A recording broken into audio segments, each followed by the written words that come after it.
Good morning! Panibagong araw na naman para sa katulad kong mga mommies.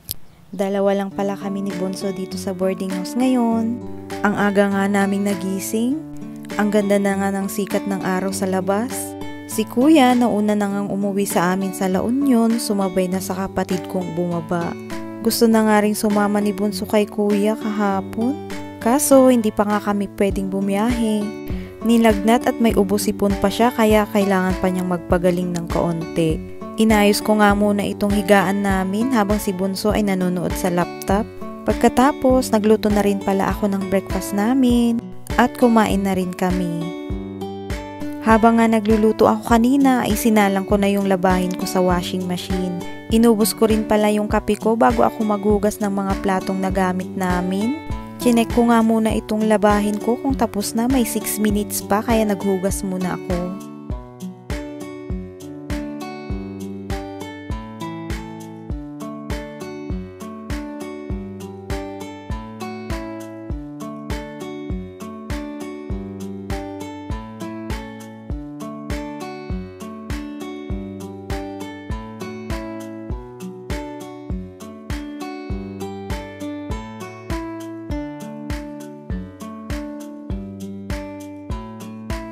Habang nga naguhugas ako, tanong ng tanong itong si Bunso kung nasaan na daw yung kuya niya.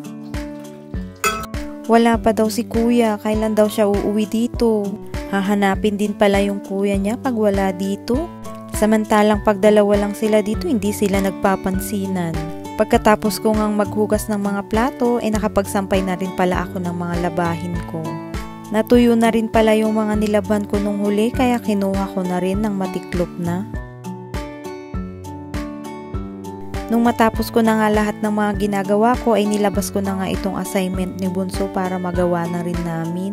May 1 week break kasi sila sa school kaya nagpa-uwi si teacher ng activity nila para at least may gagawin sila dito sa bahay. Madali lang naman ito pero syempre kailangan pa rin ng gabay nating mga parents. Natutuwa naman ako kasi nakikita ko itong Bunso ko na nag-i-enjoy sa ginagawa niya. Ang dami na nga rin niyang natutunan sa school mula nung pumasok siya. Kaya go lang baby, nandito lang si Mami, nakasuporta sa'yo.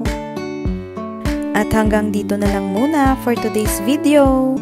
Sana nag-enjoy ulit kayo sa panonood nyo.